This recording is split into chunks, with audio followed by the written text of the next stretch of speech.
Kalian itu linknya pakai ini aja ya, pakai tiap minggu pakai link yang ini aja. Oke, baik Pak, ntar saya save-nya. Ya.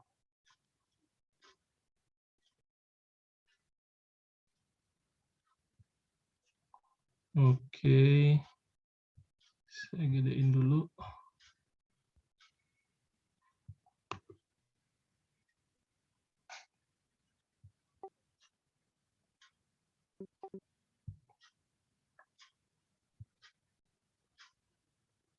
Recording in progress. Oke, baik, kita mulai materi kita hari ini. Di minggu keempat ini kita akan berpindah topik ya. Sebelumnya kita 3 pertemuan membahas tentang barisan dan deret.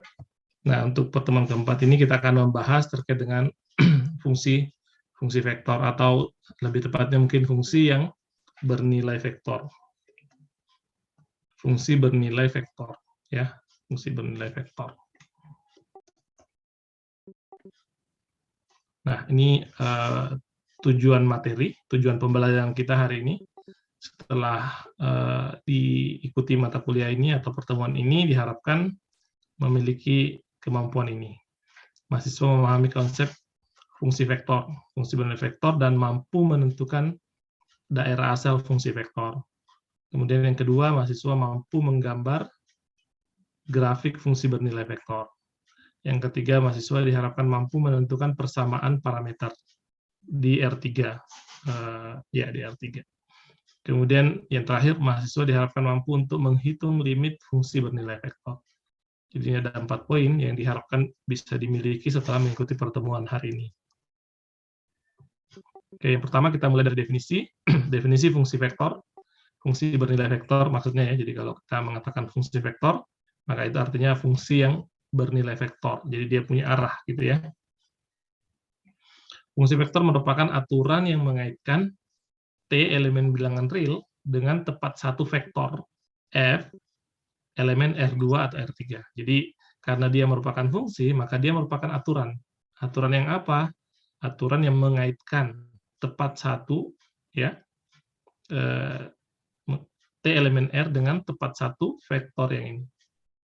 Vektor Ft. Ya, kalau kita lihat definisi fungsi yang pada umumnya, nah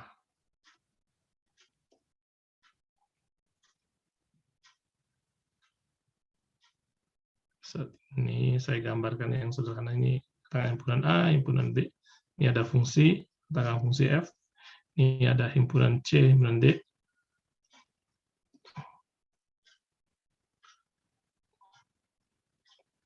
Nah, yang mana nih yang dikatakan fungsi di sini? Apakah fungsi F atau fungsi G di sini? F.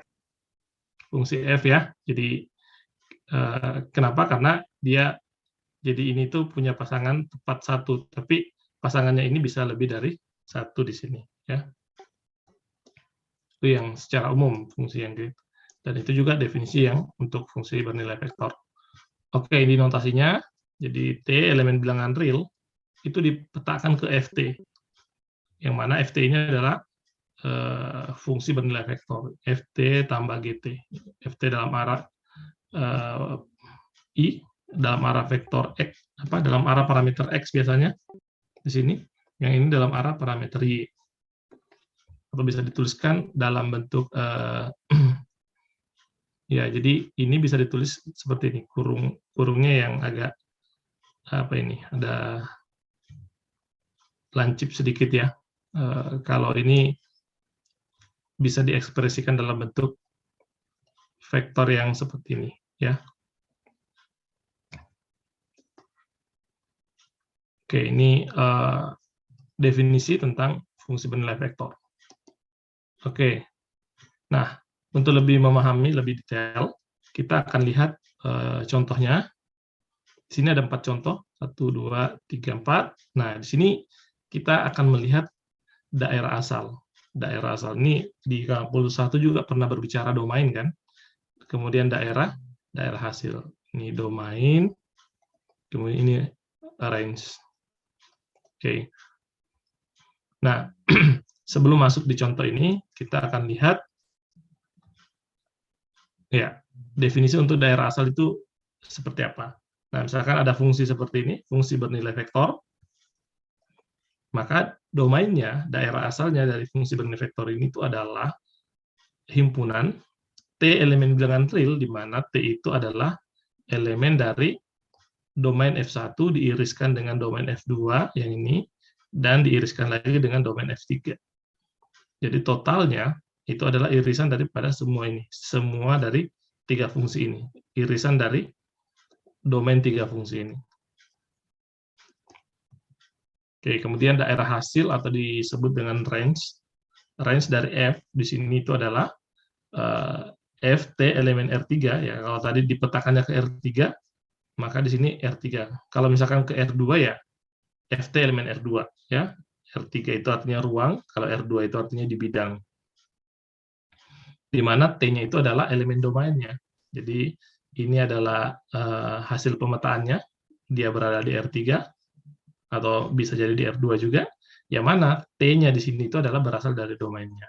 Nah, oke, yang pertama kita akan berbicara tentang domain dulu. Domain.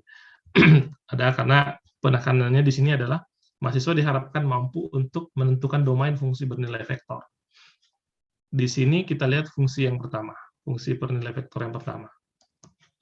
Berarti ini bisa kita tuliskan, misalkan F1, F kecil, adalah akar dari T kurang 2 dan F2 seper T kurang 3. Nah, sebelum lanjut, mungkin ketika melihat ini, apa yang terlintas di pikirannya? Bahwa bentuk akar itu, supaya dia terdefinisi, maka dia harus apa? Bentuk akar itu. Positif, Pak. Ya, artinya apa? Berarti kalau gitu, T kurang 2 harus apa? Lebih besar Dari 0. Oke, boleh sama nggak di sini? Boleh ada tanda sama dengan atau nggak sih? Boleh. Boleh, Pak. Boleh, boleh ya. Berarti ini syaratnya nih, yang pertama. Jadi kalau masih ingat di kalkulus 1 bahwa yang namanya kita mencari domain itu, kita mencari di sini, kalau di sini T, kita mencari T elemen bilangan real sedemikian sehingga fungsi itu punya nilai. Ya, jadi yang namanya terdefinisi itu ada nilainya. Sebenarnya kalau memilih negatif, akarnya negatif, misalkan akar negatif 1, itu di luar dari skop kalkulus kita di sini, karena semester pembicaraan kita di sini adalah bilangan real. Nah, ketika kita sudah berbicara akar negatif 1, ini kan bilangan kompleks, imajiner ya. Jadi ini adalah bilangan kompleks, atau biasa disebut sebagai imajiner. Nah, ini dianggap tidak terdefinisi di kalkulus. Jadi ini tidak dianggap. Jadi kita ketika mendapatkan bentuk ini, kita mengatakan itu tidak terdefinisi, sehingga kita perlu membatasi di sini bahwa kalau mau fungsi ini punya nilai, maka dia harus dibatasi bahwa dia harus lebih besar atau sama dengan 0, paling tidak itu. Kalau yang ini gimana? F2. Ini berarti syaratnya apa supaya ini punya domain, supaya dia terdefinisi. Berarti T-nya harus gimana? Elemen bilangan real, kecuali 3. Gitu ya. T anggota bilangan real, semua bilangan real bisa dimasukkan di sini, dan punya nilai kecuali 3. Oke, jadi kita boleh ngambil sembarang bilangan real kecuali 3, jangan diambil, karena kalau diambil 3 maka ini jadi tidak terdefinisi. Kalau tidak terdefinisi artinya apa? Artinya T sama dengan 3 ini bukan domain, T sama dengan 3 bukan domain dari fungsi ini. Oke. Jadi T sama dengan 3 itu bukan domainnya, atau bukan daerah asalnya.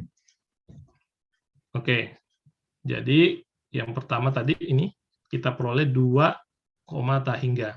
Artinya tadi ini 2-nya itu adalah bagian daripada solusi, atau bagian dari domain, atau himpunan penyelesaiannya. Kalau kita gambar, ya berarti dia ini 2, terus ke kanan. Ya, sebelah kanan 2, semuanya. Semua bilangan real yang berada di sebelah kanan 2, termasuk 2 itu sendiri, adalah domain dari fungsi ini. Oke, kemudian yang ini Ya, oke. Ini adalah R dikurang 3. Sekarang, kalau domain dari fungsi ini, yang totalnya berarti tinggal diiriskan aja. Diiriskan nih. T elemen R, di mana T elemen domain F1 diiris dengan domain F2. Berarti ini diiriskan dengan yang ini. Jadi kalau digambar kan kurang lebih seperti ini. Ini untuk domain yang fungsi yang pertama, ini df1. Nah, kemudian df2-nya itu semua bilangan real kecuali 3. Katakan tadi di sininya 2, berarti di sini ada 3 ini. Saya beri lingkaran di situ. Oke, berarti dia semua bilangan real kecuali 3. Berarti kan ya ini semuanya ini di garis. Ini semua domainnya. Untuk apa? Untuk yang domain F2. Nah, kalau diiris berarti kalau dari gambar kelihatan kan? Irisannya yang mana berarti? Yang ini kan? Ini kan irisannya. Jadi irisannya itu adalah 2 ke kanan, tapi nanti 3-nya nggak ikut.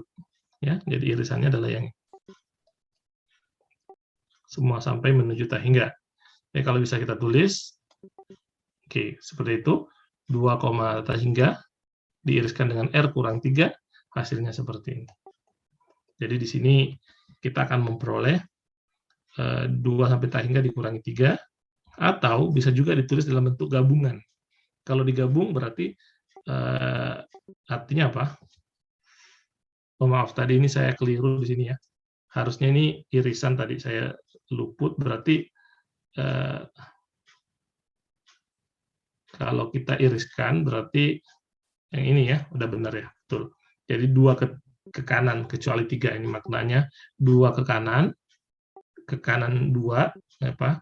Ya, sebelah kanannya 2 kecuali 3, benar. Tapi kalau diiriskan, maka maknanya adalah, kalau digabung 2 sampai 3 ya. Jadi yang warna merah ini itu bisa diekspresikan dalam bentuk 2,3 gitu ya, digabung dengan 3 lagi, tapi 3-nya pakai kurung biasa, bukan kurung siku, karena 3-nya tidak termasuk koma tak hingga. Oke. Karena 3-nya bukan bagian dari domainnya. Jadi 3 di sini tidak pakai kurung siku. Baik, itu yang pertama, cara menentukan domain dari fungsi. Saya pikir ini sama ya, yang di kalkulus 1 kita punya fungsi. Yang kedua di sini fungsinya trigonometri. Oke, yang pertama nih, kira-kira T-nya berapa di sini? T-nya, supaya F1 ini terdefinisi, T-nya berapa nih? Yang membuat ini ada nilainya. T-nya kira-kira berapa? Sehingga ini terdefinisi. Bilangan real, Pak. Bilangan real. Oke. Benar ya, jadi semua bilangan real kalau kita masukkan sini pasti itu ada nilainya. Hasilnya bukan tidak terdefinisi. Nah, kalau yang ini, saya pikir sama ya, yang ini T juga elemen bilangan real. Nah, gimana dengan yang ini? T-nya berapa di sini? Supaya ini terdefinisi. Gimana? Yang ini. T-nya berapa supaya ini terdefinisi?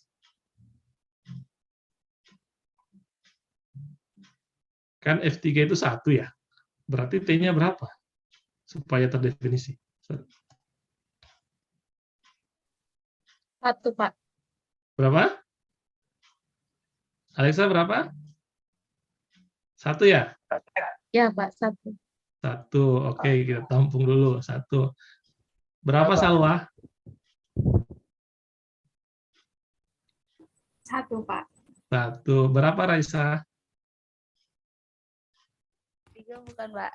Berapa? 3 bukan, Pak. 3. Oke. 1, 3. Siapa lagi? Raffi berapa Raffi? Bilangan real. Nah, kata Raffi bilangan real. Ini beda-beda nih jawabannya. Oke. Kalau kita perhatikan ya, di sini tuh kan nilai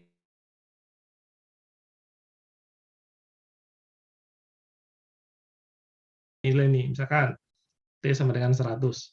F1-nya tetap 1 kan? Karena nggak ngaruh. Artinya apa? Kalau saya mau berikan berapapun bilangan real, pasti dia terdefinisi, dan nilainya berapa? Pasti 1. Berarti domainnya apa tuh kalau gitu? Domainnya bilangan real, karena berapapun T yang kita berikan, dia nggak ngaruh di sini. T berapapun, pasti nilainya selalu 1, dan 1 itu artinya terdefinisi. Ada nilainya, artinya T elemen bilangan real di sini. Nah, tinggal diiriskan aja. Tinggal diiriskan bilangan real semuanya, hasilnya adalah bilangan real. Oke, jadi karena ini bilangan real, ini juga bilangan real domainnya, maka hasilnya adalah bilangan real. Domain seluruh fungsi yang ini. Oke, nomor 3. Nah, ada fungsi nih, len di sini. Len T kuadrat tambah 1. Ditambah kosinus pangkat negatif 1T, atau arcus ya, yang pernah kita pelajari, arcus kosinus T. Nah, pertanyaannya, yang ini, kira-kira T-nya berapa di sini?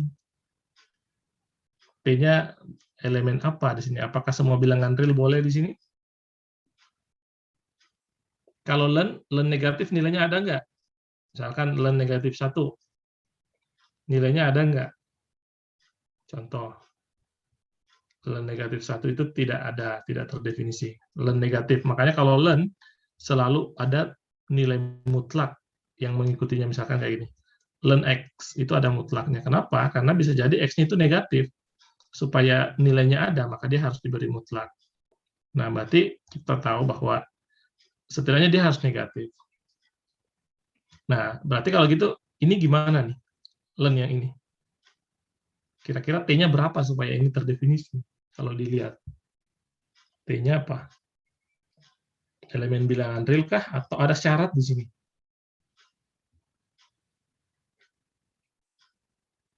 Len T kuadrat tambah 1. Katanya tadi len itu nggak boleh negatif. Oke, kita tahu nggak boleh negatif. Kalau gitu gimana? Berarti, tapi di sini ada ciri khasnya nih. T-nya itu bentuknya kayak gini. Ini. Ada pangkat 2-nya. Nah, kalau ada pangkat 2-nya artinya apa?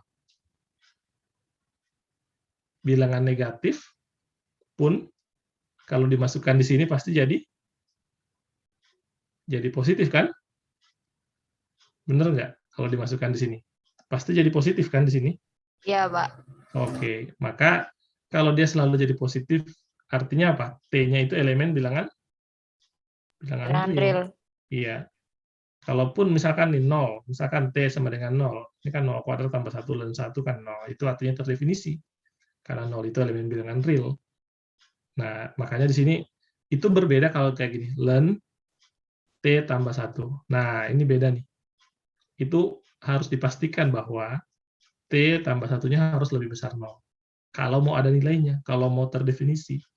Karena len 0 berapa? Kalau len 0, minggu lalu kayaknya ada yang jawab nih, kalau len 0 itu berapa? Len 0 itu berapa? Adakah nilainya atau tidak ada?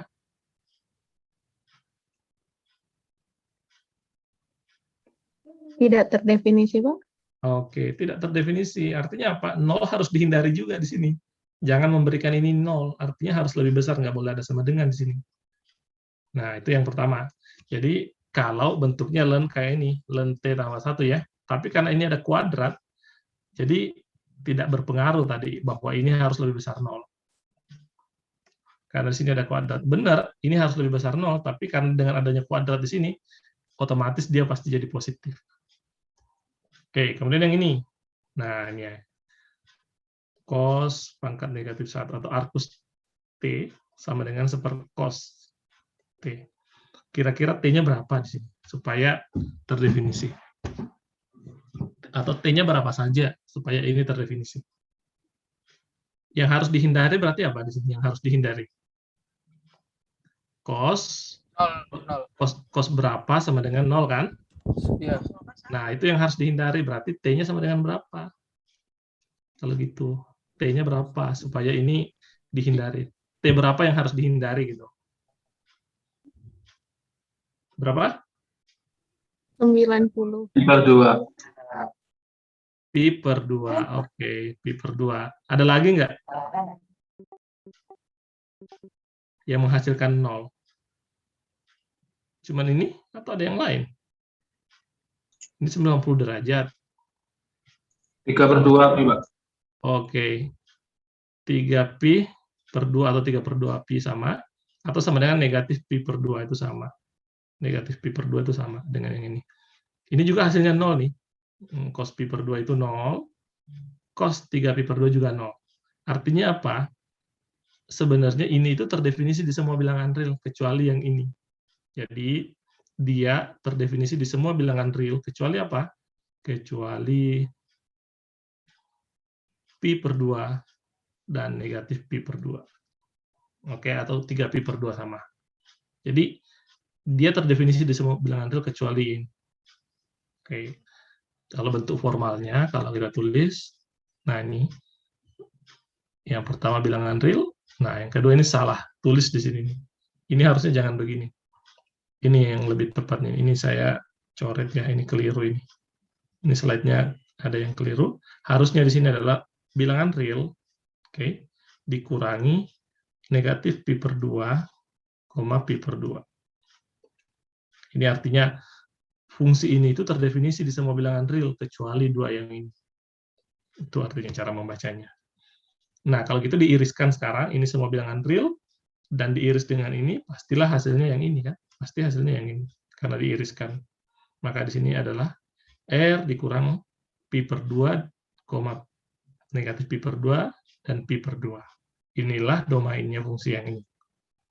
Domainnya, berarti kalau kita berbicara domain, gimana sih bahasa sederhananya? Gimana bahasa sederhananya, Raffi? Kalau kita mau berbicara domain, apa yang kita mencari T yang gimana?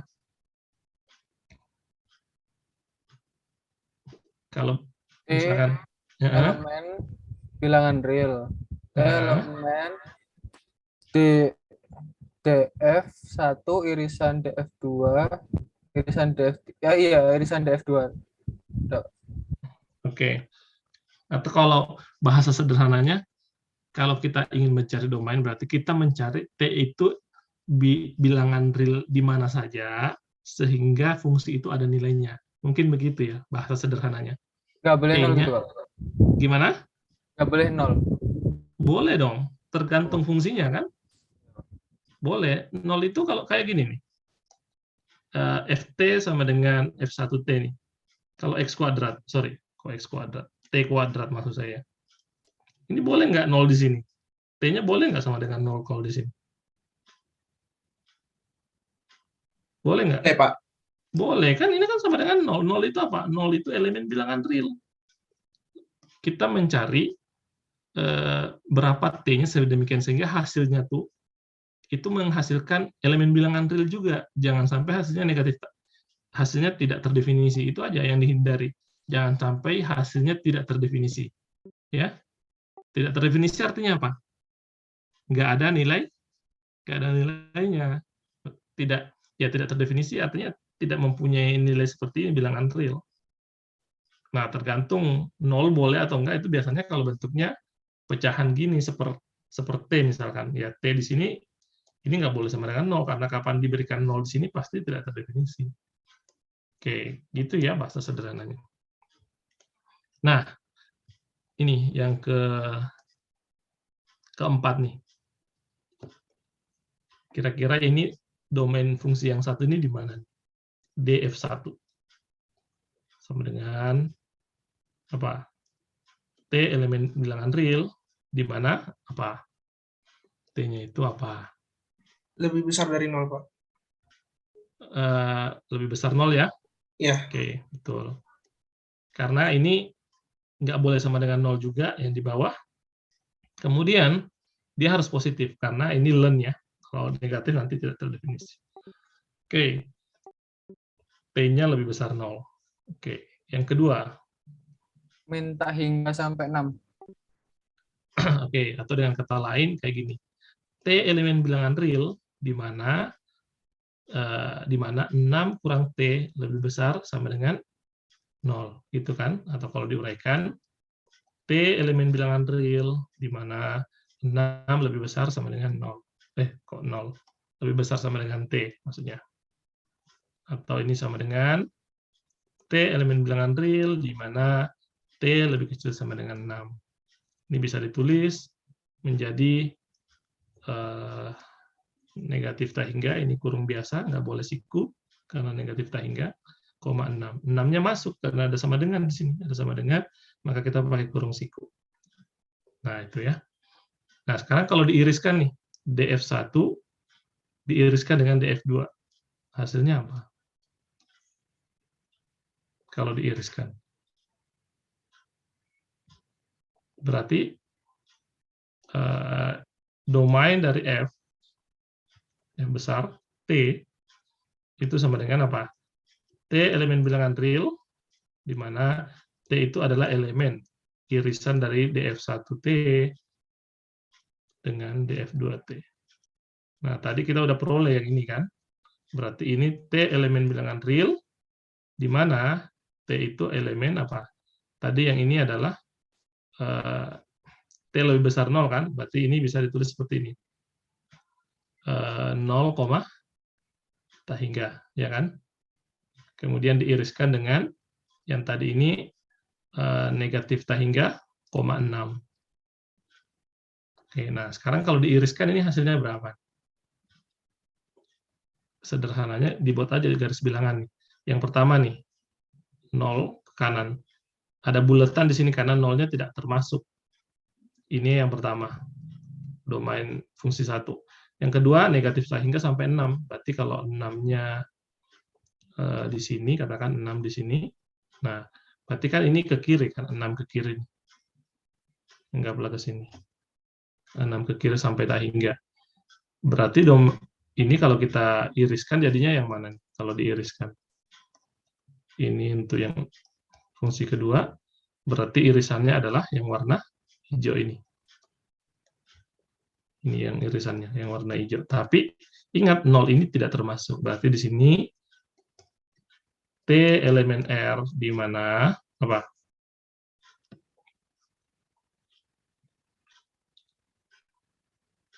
Atau ini kalau misalkan kita buat interval begini, ini dihapus saja, langsung aja seperti ini, tidak perlu ada T di sini. Di mana hasilnya itu adalah 0, 0,6. Gitu ya. 0,6 kan? Ini 0 sampai 6 irisannya. Atau kalau mau dibuat dalam bentuk T di situ boleh juga.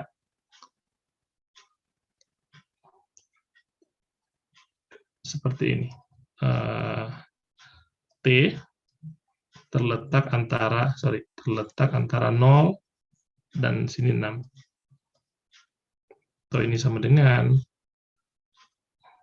0,6. Nah, inilah domainnya. Jadi domain dari fungsi itu adalah dari 0 sampai 6, tapi 0-nya tidak termasuk. Oke, ada yang bertanya di sini? Silakan, sampai di sini. Mungkin ada yang mau tanya dulu.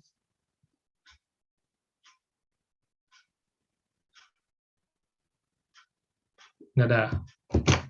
Kalau enggak, saya lanjutkan.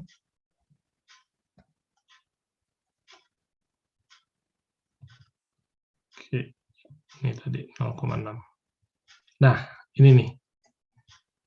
Nomor 1, 2, 3, 4, silakan dicoba. Caranya sama tadi. Yang ini berapa T-nya, gitu ya. T elemen berapa di sini. Yang jelas, arahnya kita itu selalu bilangan real dulu. Tapi kalau misalkan dilihat, oh ini nggak boleh semua bilangan real, nih ada syaratnya. Katakanlah ini DF1-nya berapa kalau gini? DF1T-nya kalau gini, domainnya yang ini berapa? Bilangan real kan? Semua bilangan real boleh di sini. Mau ngambil berapapun. 0 kurang 4, negatif 4. Negatif 4 itu elemen bilangan real. Berapa? Mau ngambil negatif 100, ya sama aja pasti. Mau negatif, mau positif, pasti ada terdefinisi nilainya. Oke, silakan nanti dicoba ya sambil persiapan nanti kalau kuis, nanti ini bisa dikerjakan.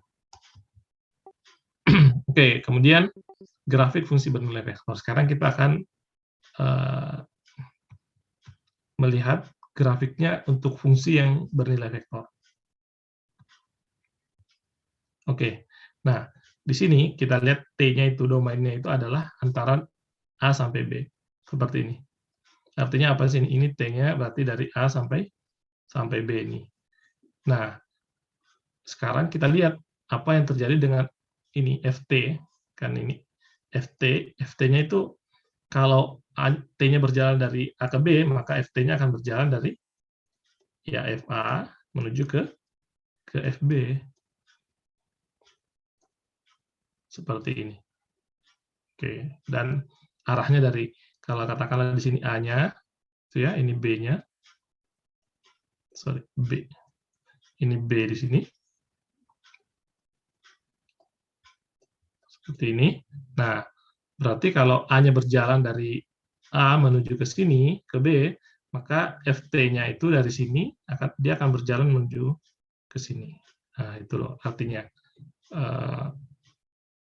Sini ada keterangannya bahwa jika T berubah sepanjang A, B, interval tertutup, maka ujung-ujung FT itu akan menjelajahi lengkungan atau kurva C dengan arah tertentu, arahnya ya ke sini.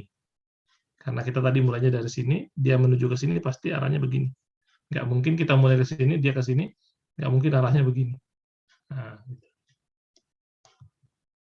FA disebut titik pangkal, dan FB disebut titik lengkung, titik ujung. Ini titik pangkal, titik ujung.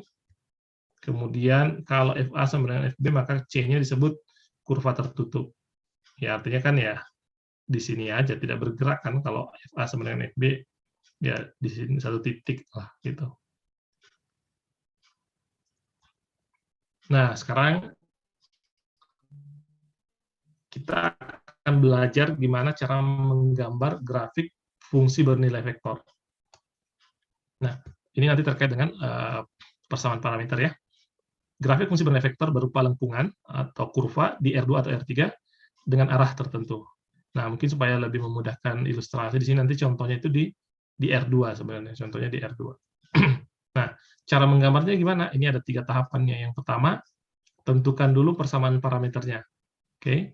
Kalau kita nanti diberikan fungsi bernilai vektor, gini, sama dengan misalkan xt gitu ya, xt dalam arah i gitu, ditambah yt dalam arah j. Nah, persamaan parameter itu adalah yang ini. Ini xt-nya, ini yt-nya. Ini parameter x. Ini x terhadap t ya, parameter t maksud saya.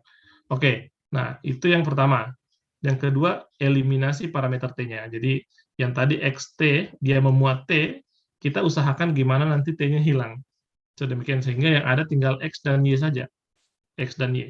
Nanti kita lihat di contoh gimana realisasinya. Kemudian tentukan arahnya. Ini cara menggambar fungsi bernilai vektor. Nah, contoh. 3 kosinus t dalam arah i, kemudian 2 sinus T dalam arah J, T-nya itu domainnya adalah, jadi kalau seperti ini itu ada artinya domain ya, jadi domainnya diberikan, dan artinya dia pasti terdefinisi di nilai T ini. Nah, sekarang gimana cara gambarnya? Persamaan parameter dulu yang dibuat. Nah, ini persamaan parameter namanya. X-nya ini adalah yang ini. Sebenarnya di sini XT ya. X itu fungsi terhadap T. Persamaan parameternya itu adalah xt sama dengan 3 cos t, kemudian yt sama dengan 2 sin t. Nah, setelah itu kita bisa mengoperasikan seperti ini. Ini kan cos t. Berarti ini kita bisa atau mengali kedua ruas dengan sepertiga. Kita mengalihkan kedua ruas dengan sepertiga atau membagi kedua ruas dengan 3, sama aja. Hasilnya seperti ini. Kalau dulu mungkin belajarnya, ya oh ini dipindah aja ke bawah sini.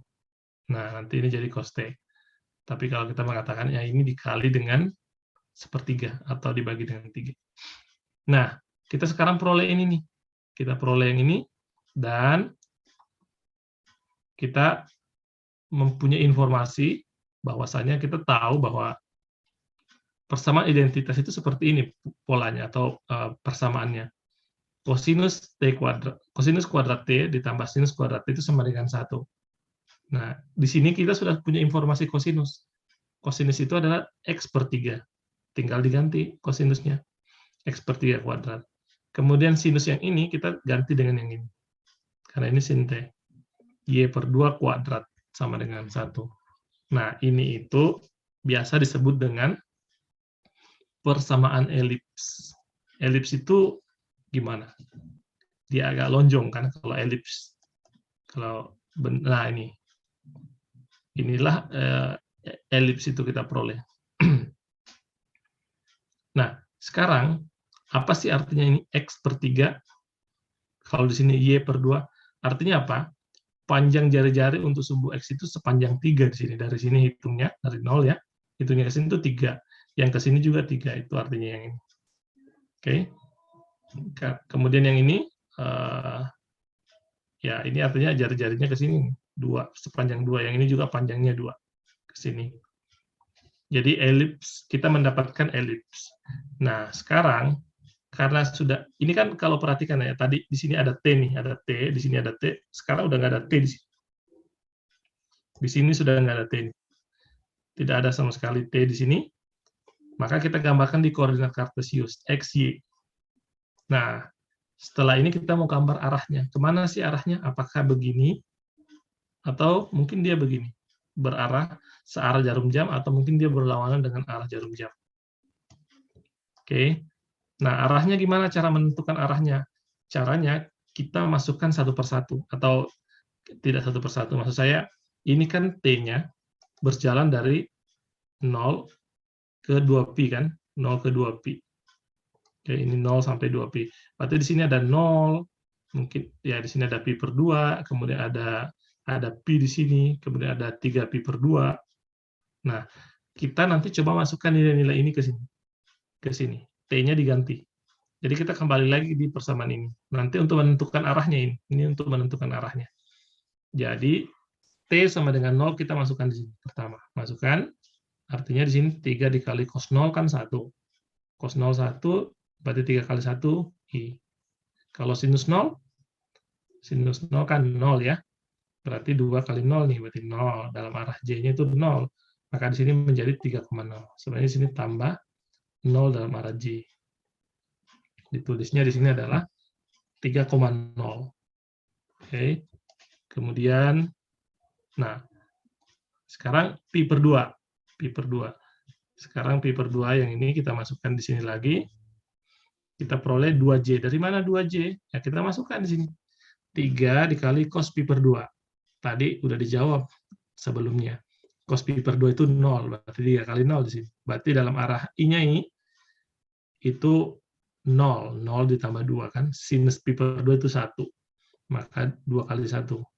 Maka di sini hasilnya menjadi 0,2. Nah, berikutnya kita masukkan lagi pi. Pi, kalau pi berarti 3 dikali cos pi. Cos pi itu berapa? Cos pi. Cos pi sama dengan 1, Pak. 1? Negatif 1. Oke, negatif 1. Negatif 1 kali 3 berarti kan negatif 3 nih. Sinus pi? Sinus pi sama dengan 0. 0. Makanya 2 kali 0 di sini. Jadinya 0 di sini. Negatif 3,0. Oke.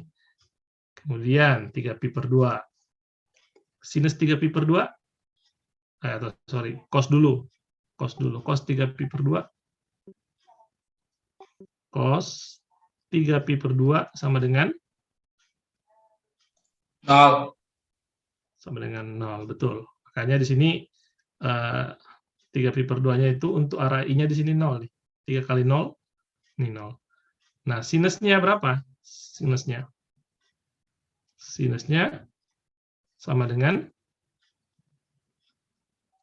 berapa sinus? Negatif 1, Pak. Oke, negatif 1. Makanya di sini 2 kali negatif 1. Jadinya negatif 2. Oke, dan yang terakhir kita masukkan 2pi. Nah, 2pi, kalau kita masukkan di sini, cos 2pi itu kan berapa? Cos 2pi.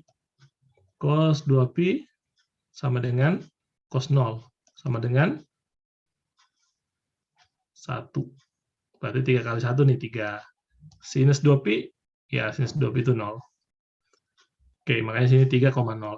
Nah, dari sini kita sudah lihat arahnya sebenarnya. Kita sudah lihat arahnya. Awalnya dia di mana? Ketika T sama dengan 0, dia posisinya di sini itu ada di 3,0. Berarti arahnya di sini nih dia posisinya. 3,0 kan di sini nih ya, 3,0. Oke. Kemudian ketika pi per 2, posisinya di 0,2 nih, di 0,2. 0,2 kan di sini. Nah, oke, berarti kan dari sini ke sini itu arahnya begini. Nah, kemudian dari sini ini nih, negatif 3,0. Kemudian ya sama yang ini 0,-2 ya, ini 0,-2 dan kembali ke 3,0. Berarti semuanya seperti ini. Artinya apa? Arahnya itu adalah berlawanan dengan arah jarum jam. Jadi itu cara menentukan arahnya. Kayak gini. Oke. Tapi mungkin sebelumnya kalau tadi, nah tuh. Jadi yang bergerak di sini itu ada 3 nih. Artinya apa? Posisinya itu 3,0 di sini. Nah, kalau yang ini, nah itu duanya bergerak. Posisinya di situ di 0,2. Nah, kalau yang ini posisinya di situ. Negatif 3,0. Kemudian yang terakhir, yang ini 0,-2. Dan ini kembali lagi. Berarti arahnya seperti ini. Oke. Nah, itu ya. Itu contoh yang pertama. Fungsi vektornya di sini trigonometri. Coba kita lihat kalau yang bukan trigonometri. Nah, ini bukan fungsi trigonometri. Cara menggambar fungsinya itu gimana sih? Yang pertama gimana? Kita buat persamaan parameter. Ini selalu dibuat nih. Persamaan parameter dulu, ingat. Ini X-nya, ya. Ini Y-nya. Di sini X sama dengan T kurang 4, Y sama dengan akar T. Berarti kalau kita ini uraikan, ini kita peroleh T sama dengan X kurang 4. Nah, ini kan T nih. Berarti yang ini tinggal kita ganti ke sini. X tambah, Pak. Ya, oh ya, tambah ya, sorry. X tambah 4. Betul, X tambah 4. Nah, sekarang kita tinggal uraikan supaya menghilangkan. Kita ingin mengeliminasi T-nya kan. Nah, coba lihat ya. T-nya X tambah 4. Dan kita masukkan di sini. Atau ini kalau diuraikan lagi, ini bisa menjadi Y kuadrat sama dengan X tambah 4. X-nya itu adalah Y kuadrat kurang 4 ke sini. Nah, katanya ini parabola. Parabola. Cuman, kok bisa ya ini parabola? Mungkin kalau kita lihat, ini secara sepintas, ya ini memang kalau kita lihat, Y-nya bentuknya itu akar ya, bentuknya akar. Nah, nanti saya akan perlihatkan kalau fungsi bentuknya akar itu dia posisinya di mana. Nah, cara paling mudah untuk menggambar ini gimana?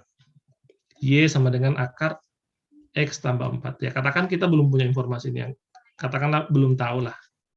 Katakan belum tahu, kita mau cari tahu gimana sih cara menggambar yang ini. Nah, kita mau gambar yang ini.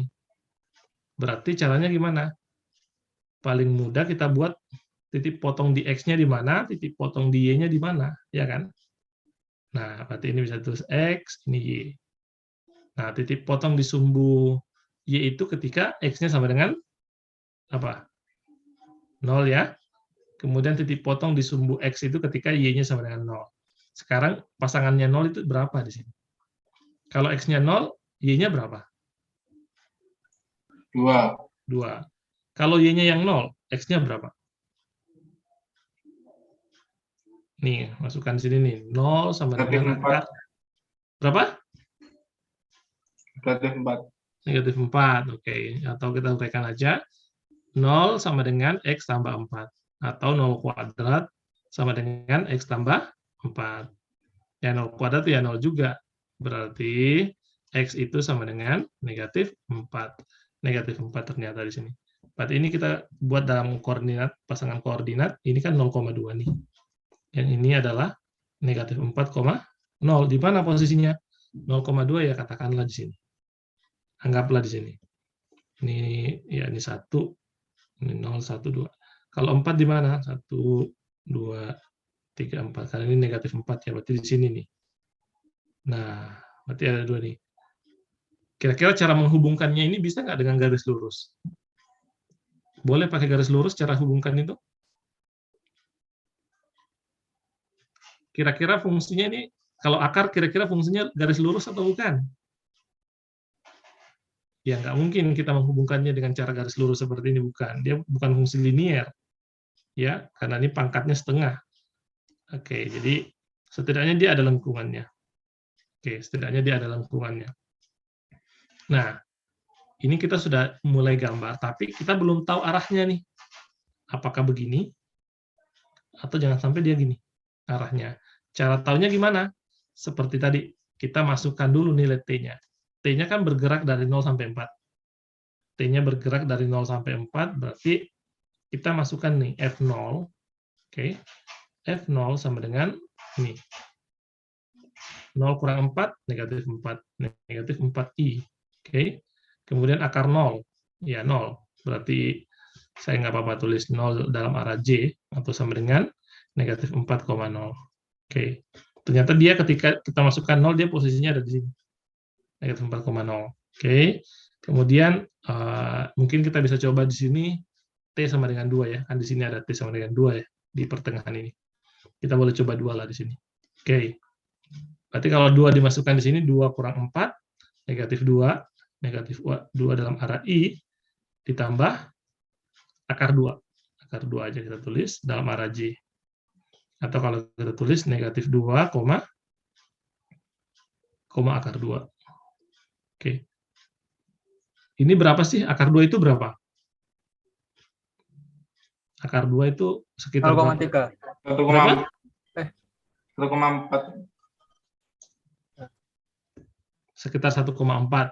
Nah, berarti kalau 2, negatif 2 kan ada di sini nih, berarti pasangannya di sini.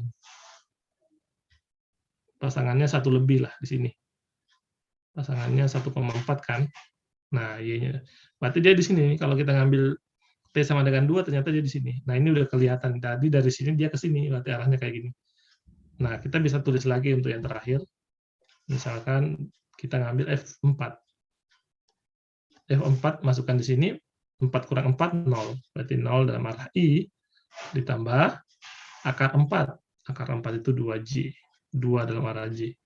Berarti ini artinya apa? 0,2. 0,2 di mana? Ini X-nya 0, Y-nya 2. Nanti di sini. Benar, nih arahnya dari sini ke sini. Dari bawah. Nah, cuman ada pertanyaan di sini. Ini kan katanya fungsi parabola. Kenapa tidak ada yang ke sininya nih? Kenapa nggak ada yang ke sini? Kenapa nggak ada yang ke bawah? Kan kalau parabola kan biasanya kayak gitu tuh ya. Nah, ada yang bisa bantu jawab nggak? Kenapa di situ yang ada hanya di atas aja?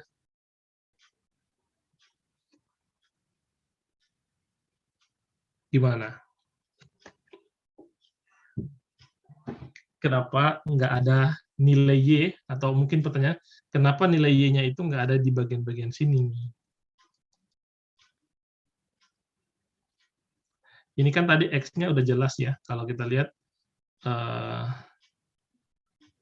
ini kan pasti domainnya kan berarti X tambah 4 harus lebih besar sama dengan 0. Berarti X-nya itu adalah lebih besar sama dengan negatif 4. Berarti kan negatif 4 ke kanan, ya dari sini ke sini. Nah, tapi permasalahannya kenapa di sini, kalau ngambil domain di sini, kita ngambil nilai X di sini, kenapa pasangannya semua ke atas? Kenapa nggak ada yang ke bawah? Kenapa pasangannya semua ke atas, Y-nya itu ke atas semua? Ayo, coba dipikir dulu. Ini ada jawabannya sebelumnya, udah saya pernah jelasin. Bentuk akar dulu. Coba renungkan bentuk akar itu, apa sih konsekuensinya bentuk akar itu? Kalau negatif imajiner, Pak. Oke. Karena ini bentuknya akar, Y-nya kan lihat nih, Y itu bentuknya akar nih. Artinya, Y itu pasti nilainya positif, nggak mungkin negatif, supaya dia terdefinisi. Jadi pasti nilai Y itu pasti selalu di atas 0 maksudnya ya. Pasti dia ya paling tidak 0 lah di sini. Pasti nilai-nilainya itu ada di sini. Ya, kalau ngambil di sini pasti pasangannya ya di sini. Nggak mungkin ngambil di sini pasangannya di sini. Nggak mungkin ngambil di sini pasangannya di sini. Nggak mungkin. Ya, jadi itu kenapa hanya di sini ya. Ya, oke. Itu mungkin lebih jelas kalau saya gunakan yang ini. Nah, oke. Di sini cuman dia gunakan 2 titik nih. Tadi saya coba untuk T sama dengan 2. Saya tadi coba gunakan kalau dia ada di sini ternyata ya pasangannya. Kalau 2 itu 1,4 atau akar 2. Dan arahnya seperti ini. Oke, nah itu arahnya. Kita sudah bisa gambar kurvanya. Ya, saya nggak tahu apakah lengkungannya benar-benar seperti ini, atau mungkin kayak gini ya. Nggak tahu lebih detailnya. Yang jelas, dia melengkung. Dan dia bukan garis lurus ya, ini bukan garis lurus. Oke, ada yang bertanya di sini? Silakan. Kalau belum, kita lihat Saya, contoh. Ya, silakan. Yang tadi nyari menentukan parabola masih bingung, Pak. Yang cara nentuin parabola. Ya. Jadi sebenarnya gini, katakan kita tuh ketika melihat ini, ada nggak yang terlintas bahwa ini tuh fungsi parabola gitu. Tapi bentuknya kayak gimana? Bentuknya kayak gimana? Jadi ini perlu kita cari tahu titik potongnya maksud saya. Jadi ketika kita hanya melihat, wah ini parabola, tapi parabolanya kayak gimana? Ya, kan tentu ketika kita mengerjakan sesuatu, ini kan ini nggak ada ini, gambar ini kan belum ada nih, ini kita buat sendiri. Tapi ketika kita mempunyai ini, gimana cara menggambarnya? Mungkin itu ya. Ya, kalau bentuk parabola kan ya harusnya sih tidak harus selalu begini atau tidak harus selalu begini. Ya boleh saja parabolanya nyamping kayak gini. Ya, tapi karena di sini bentuknya akar, maka yang ke bawah itu nggak ada pasangannya. Jadi lebih tepatnya sebenarnya nggak perlu terpaku di sini sebenarnya. Kalau punya ini, ya kita berusaha gambar sendiri aja. Apakah bentuknya parabola, apakah bentuknya ya selain parabola misalkan linier misalkan, bisa jadi seperti itu. Jadi sebenarnya ketika memiliki ini tidak harus kita mengacu bahwa ini parabola gitu. Tapi intinya adalah kita bisa menggambarkan fungsi yang ini. Ya. Ya kan nilainya ini kalau kita lihat katakan kalau kayak gini, Y sama dengan X pangkat 1/2 tambah 4. Nah, itu kan beda lagi dengan ini. Nah, ini juga parabola nanti, tapi yang ini itu bisa jadi yang sebelah sini ada pasangannya. Oke, seperti itu. Gimana? Bisa nggak ditangkap penjelasan saya? Iya, Pak. Saya mau nambah pertanyaan. Kalau ini nyari kurvanya, tapi nyarinya lewat kita nentuin arahnya dulu, bisa nggak, Pak? Menentukan arahnya harus ada kurvanya dulu dong. Gimana mau tahu arahnya kalau belum ada kurvanya? Oh iya, Pak. Iya. Kalau belum ada lintasannya, gimana mau tahu bahwa lewat sini, ini nanti dari sini ke sini? Sebenarnya kalau mau langsung input di sini kan mungkin bisa tahu nih. Masukkan di sini kan, pasti mau coba-coba masukin ke sini dulu kan? Nanti kan kelihatan tuh. Dari sini berarti, oh nanti kalau saya masukkan 0, ternyata hasilnya di posisi ini, titik ini dia. Kayak tadi nih, oh ini kalau saya masukkan 0, posisinya negatif 4, dia ada di sini. Katakan ini belum ada nih. Yang ini posisinya di sini. Nah, ya secara tidak langsung pasti sebenarnya akan menghubungkan begini.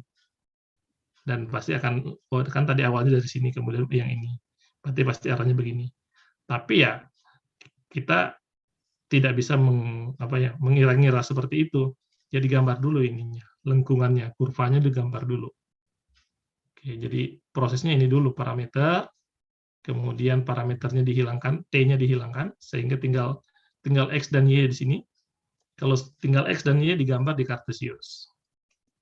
Kalau tinggal X dan Y. Kalau masih ada T-nya ya nanti kita nggak bisa gambar di sini. Oke, itu contoh yang kedua. Nah, yang ketiga, ini lebih umum lagi, T-nya itu dibuat dalam bentuk konstan A di sini, negatif A sampai A. Jadi, T-nya itu dari negatif A ke A. Persamaan parameternya sama. Ini adalah X-nya, sama dengan negatif T, dan ini adalah Y-nya. Ya. Mungkin kalau mau lebih tepatnya, ini XT tulisnya di sini, X dalam kurung T ini juga, karena ini persamaan parameter kan. Artinya, X terhadap parameter T. Itu artinya. Nah, kita uraikan seperti ini. Ini kan T ada di sini nih. Ya, ini tinggal kita tulis saja sebagai T sama dengan negatif X. T yang ada di sini, kita ganti dengan negatif X. Masukkan di sini. Negatif X kuadrat jadinya positif kan. Jadinya positif. Atau kalau dikuadratkan berarti Y kuadrat sama dengan A kuadrat kurang X kuadrat. Nah, ini kalau ditulis seperti ini bisa nggak? X kuadrat tambah Y kuadrat sama dengan A kuadrat. Ini bentuk apa nih? Sebelum ada informasi nih. Ini bentuk apa kira-kira gambarnya? Kira-kira kalau ngelihat nih formulanya. Sebenarnya tanpa mengetahui informasi nanti dia apa, bisa saja. Tapi ini kalau lihat formulanya, ketahuan nih. Ini bentuk apa sih nanti gambarnya? Persamaan apa nih yang saya tulis nih? Persamaan apa ini? Ada yang ingat? Persamaan kuadrat bukan, Pak? Ya, bentuknya kuadrat. Tapi kalau digambar nanti modelnya kayak gimana? Tadi ada elip. Linear, Pak. Hah? Linear. Masa linear? Linear itu kalau pangkatnya 1. Nah, tadi ada elips. Selain elips, apa sih jenis-jenisnya? Lingkaran, Pak. Apa? Lingkaran. Lingkaran ini. Jari-jarinya berapa, Wisnu ini? Jari-jarinya? A, Pak. A, jarinya A. Sepanjang A-nya itu nanti konstan. Bisa berubah-berubah. Tapi ini lingkaran nih. Ini persamaan lingkaran. Ingat nggak? X kuadrat tambah Y kuadrat. Ini pelajaran SMA ya? Ya. Harusnya ada ya di SMA persamaan lingkaran ini. R kuadrat. Ini persamaan lingkaran. Artinya apa? Ini lingkaran jari-jarinya R. Oke, kalau di sini jari-jarinya adalah A. Nah, berarti kalau itu lingkaran, nah ini. Tapi sebenarnya tanpa ada informasi lingkaran pun nanti kita bisa selesaikan. Oke. Nah, tadi katanya lingkaran. Kenapa yang digambar di sini hanya setengah lingkaran? Pertanyaan lagi tuh. Katanya lingkaran, tapi kenapa yang digambar cuma setengah? Pasti ada sebabnya. Siapa yang mau bantu jawab? Kenapa yang digambar cuma setengah di situ? Ada sama yang tadi sebenarnya alasannya, yang contoh nomor 2. Karena ini bisa nggak kalau ditulis kayak gini? Y sama dengan akar A kuadrat kurang X kuadrat. Nah, bentuk Y-nya kan akar nih. Artinya apa? Nilai-nilai Y itu, nanti nilai-nilai Y itu nggak boleh ada di sini. Nggak boleh. Kalau ada di sini nanti tidak terdefinisi. Kan akar negatif. Nggak boleh kan akar negatif? Nah, supaya dia terdefinisi, nilai Y-nya itu hanya ada di atas sini. Gitu. Oke, tapi seperti yang saya katakan tadi, ini kalau misalkan kita tidak tahu bahwa ini lingkaran, buat aja kayak gini. Ini X-nya, ini Y-nya. Oke. Kalau X-nya 0, berapa Y-nya? Kalau Y-nya yang 0, berapa X-nya? Ini kan bisa. Dari persamaan ini udah bisa dibentuk nih. Bisa nggak dari sini? Bisa kan? Kalau X-nya 0, berapa dari sini? Y-nya berapa? Kalau X-nya 0 nih, persamaan ini. Berarti, apa? Y-nya Y kuadrat sama dengan A kuadrat. Atau Y-nya sama dengan apa? Plus minus akar A kuadrat. Atau plus minus A. Y-nya ternyata plus minus A nih. Nah, tapi ingat, kalau dilihat bentuknya, ini bentuknya bentuk akar. Jadi yang Y negatif A ini tidak memenuhi ya. Karena kalau negatif A nanti tidak memenuhi definisi fungsi ya, jadi dia nanti tidak terdefinisi. Nah, berarti di sini, ini berarti di sini adalah A saja di sini. Nah, gimana kalau Y-nya yang 0? Berarti kalau Y-nya 0 di sini, artinya kan X kuadrat sama dengan A kuadrat. Maka X-nya itu adalah plus minus akar A kuadrat, atau plus minus A.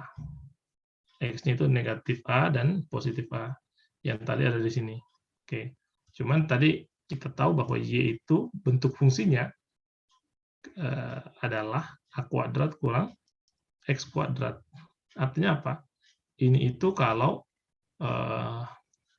A kuadrat kurang X kuadrat itu harus lebih besar, atau tidak, setidaknya dia sama dengan 0. Artinya apa?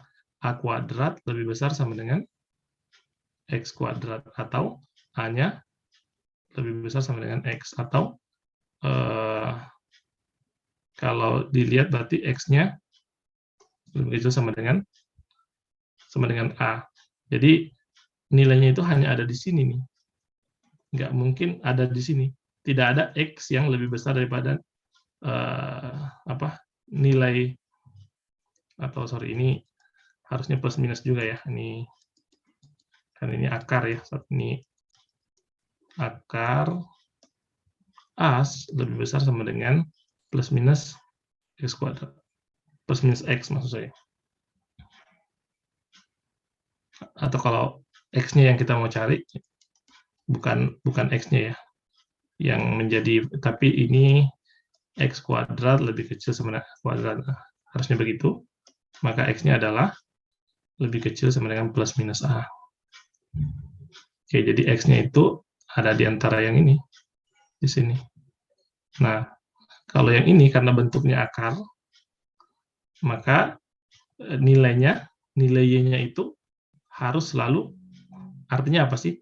Pasangan daripada nilai-nilai X yang ini kan nilai X-nya ada, artinya ada di antara ini kan, ada di antara negatif A sampai A, pasangannya itu harus selalu nilai Y yang positif, ya. Karena ini akar, jadi nggak mungkin dia berpasangan ke bawah. Karena nilainya itu bentuk akar, maka pasangan yang misalkan ngambil di sini, ya pasti pasangannya di sini. Kalau ngambil di sini, pasangannya di sini. Nggak mungkin ngambil di sini, terus pasangannya ke bawah sini, nggak bisa, karena tidak memenuhi nanti nilai yang ini, fungsi yang ini. Nah, tidak terdefinisi di situ. Fungsi ini tidak terdefinisi untuk nilai Y yang di bawah sini. Oke, sekarang tinggal dimasukkan T-nya. T-nya yang pertama negatif A, masukkan ke sini, ini jadinya adalah negatif A kali, ya, negatif kali negatif A, jadinya positif A. Positif A, yang ini 0, kan berarti A kuadrat kurang A kuadrat 0. A,0, A,0 di mana? A,0-nya di sini. Nih. Kemudian yang ini dimasukkan lagi, di sini kan ada 0 ya, di sini ada T sama dengan 0. Di antara bilangan negatif dan bilangan positif itu pasti ada 0 di tengahnya. Berarti boleh ngambil 0, T sama dengan 0 itu ternyata pasangannya di sini. Yaitu 0, A. Dan yang terakhir ini adalah negatif A,0, ada di sini. Arahnya jelas. Arahnya ke situ.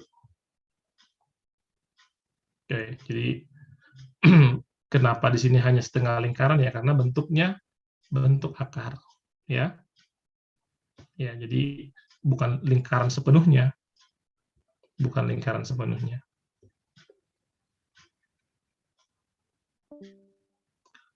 Oke. Baik, ini ada contoh latihan. Silakan nanti coba dikerjakan sambil persiapan belajar untuk kuis, gitu ya. Coba digambar nanti ini, gimana cara gambarnya. Ini persamaan parameternya dibuat dulu, kemudian setelah dibuat persamaan parameternya, xt-nya apa, gitu ya. Kemudian yt-nya apa.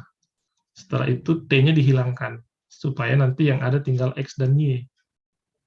X dan y, setelah itu digambar di koordinat kartesius. Sama caranya yang di nomor 2, nomor 3, nomor 4. Oke, kemudian persamaan parameter nih. Kita lanjutkan ke persamaan parameter. Yang tadi kita sudah lihat bahwa bentuk fungsi seperti ini itu F1T dalam arah I ditambah F2T dalam arah J dan seterusnya. Artinya apa? X itu sama dengan F1T. Ini sama dengan X. Ini sama dengan Y. Dan ini sama dengan Z, F3. Nah, cara kita melihat persamaan parameter itu, misalkan kita punya titik yang diketahui, katakanlah titiknya di sini, katakan X0, Y0, Z0. Ini di R3 ya, kalau tadi di R2. Dan ada titik yang ini, X, Y, Z. Nah, berarti di sini ada vektor nih, kalau kita bisa tulis vektor P0P seperti ini. Vektor P0P, mungkin saya uraikan dulu di sini. Oke. Vektor P0P itu bisa ditulis sebagai T dikali vektor V. Nah, dari mana itu? P0P dikali T vektor V. Nah, ini berarti kan ini P0P, vektor P0P, itu katanya sama dengan T dikali vektor yang ini. Ya, ini kan memang sejajar. Tetapi di sini cuma sampai di sini. Supaya dia bisa sama dengan yang ini, maka kita mengalihkan dengan parameter T. T itu apa? T itu elemen bilangan real. Jadi nanti dikalikan dengan bilangan real, sehingga nanti dia sama. Ya, dan yang ini akan sama dengan yang ini. Karena sudah dikali dengan T. Parameter T-nya elemen bilangan real. Oke, kemudian, nah, kalau kita lihat di sini, P0P itu katanya negatif W0 ditambah W. Dari mana negatif W0 sampai W? Nah, kita kembali lagi ke sini. Ini kan P0P ya tadi. Nah, kalau kita ingin menghitung panjang vektor yang ini, berarti kita bisa dari sini ke sini, ya, atau dengan kata lain, berlawanan arah dengan W0, kemudian ke sini. Ya kan? Artinya apa? P0P, vektor P0P itu sama dengan negatif W0, gitu ya. Kenapa negatif? Karena berlawanan arah, ya. Jadi kalau vektor itu berlawanan arah, berarti negatifnya. Ditambah dengan vektor W. Jadi panjang vektor ini sampai di sini itu adalah yang ini ke sini, terus ditambah dengan yang ini. Oke. Nah, itu P0P-nya, berarti negatif W0 ditambah W, vektor W. Nah, sekarang kita sudah lihat yang ini tadi ya, ini sudah dipenuhi yang sini. Nah, ini tinggal diuraikan. Dari sini kita peroleh, ternyata vektor W itu, vektor W, kita punya vektor W di sini adalah yang ini, positif W0 ditambah T dikali vektor V. Nah, sehingga sekarang kita mempunyai persamaan yang baru, dan dari sinilah kita nanti akan menentukan persamaan parameternya. Ya, nah biasanya kalau vektor itu kalau nggak ada tanda gininya, ini biasa menandakan bahwa ini tuh vektor. Biasa kalau tulisannya tipis ditambahi kayak gini. Tapi kalau tulisannya udah tebal kayak gini, itu orang biasanya udah tahu bahwa itu vektor tuh. Itu vektor. Tapi kalau tipis, kalau nggak ada tanda seperti ini, biasa orang lihat, jangan-jangan ini skalar, bukan vektor. Jadi biasanya vektor itu ditandai dengan panah di atas sini. Karena ini penandanya. Tapi kalau udah ditulis tebal kayak gini, nah dalam notasi itu biasanya orang sudah tahu, oh yang ditulis tebal itu vektor itu, bukan skalar biasa. Kayak gitu. Oke. Nah, berarti di sini kalau misalkan kita punya vektor W, yang mana komponennya itu adalah X, Y, Z, atau ini kalau ditulis XI ditambah YJ ditambah ZJ, itu ya, ini vektor W. Nah, kemudian ini ada vektor W0, dan ini vektor V, maka persamaan garis dalam bentuk parameter, atau persamaan parameternya, itu bisa ditulis sebagai seperti ini. Berdasarkan ini, persamaan parameternya adalah X yang ini kan W sama dengan W0, berarti X sama dengan X0, yang ini, ditambah T dikali V. Nah, ditambah T dikali yang ini kan, anggotanya V. Maka X di sini sama dengan X0 ditambah T dikali A. Begitupun Y itu adalah Y0 ditambah T dikali B. Oke, yang ini. Begitupun dengan Z. Z itu adalah Z0 ditambah T dikali C. Nah, inilah persamaan parameter. Disebut persamaan parameternya seperti ini. Ini persamaan parameternya. Kemudian, ada lagi yang disebut dengan persamaan simetri. Persamaan simetri itu gimana? Dari mana kita mendapatkan persamaan simetri? Ini kan bisa diuraikan seperti ini. Ini bisa ditulis menjadi T dikali A sama dengan X kurang X0. Atau kita bisa tulis T sama dengan X kurang X0 dibagi A. Oke, itu yang T-nya. Kemudian yang ini juga bisa kita tulis dalam bentuk seperti ini. Atau di sini TB sama dengan Y dikurangi Y0. Atau T-nya sama dengan Y dikurangi Y0 dibagi dengan B. Kemudian yang ini bisa ditulis seperti itu juga, bahwa TC sama dengan Z dikurang Z0, T-nya sama dengan Z kurang Z0 dibagi dengan C.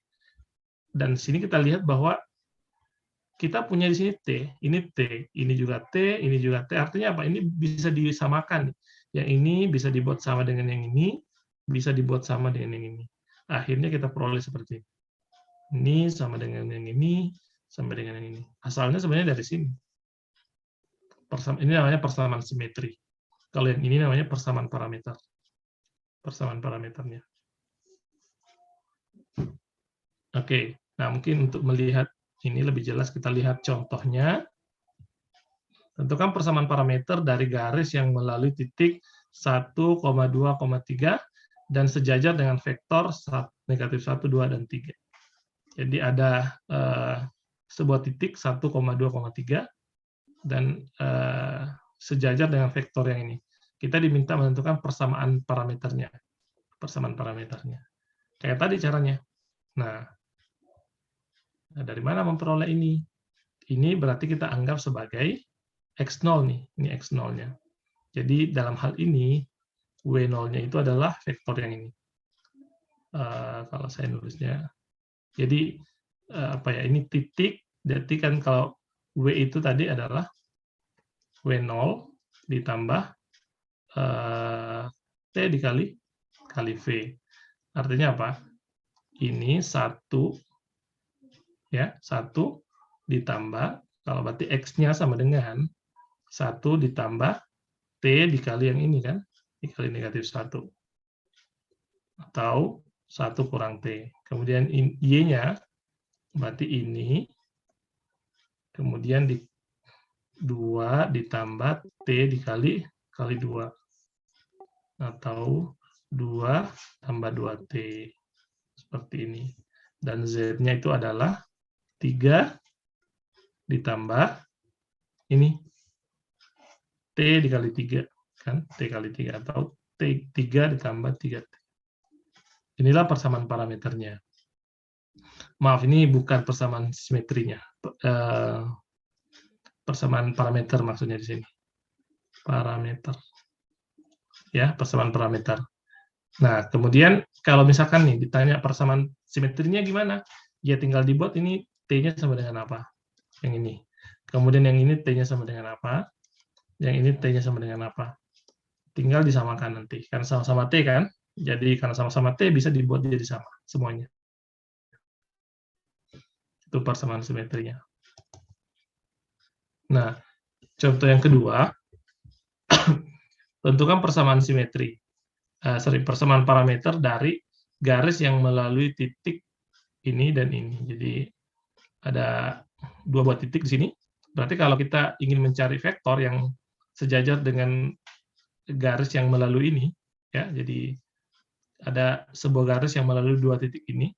Kalau kita ingin mencari sebuah vektor yang sejajar dengannya, maka kita bisa mengoperasikan 2 titik ini.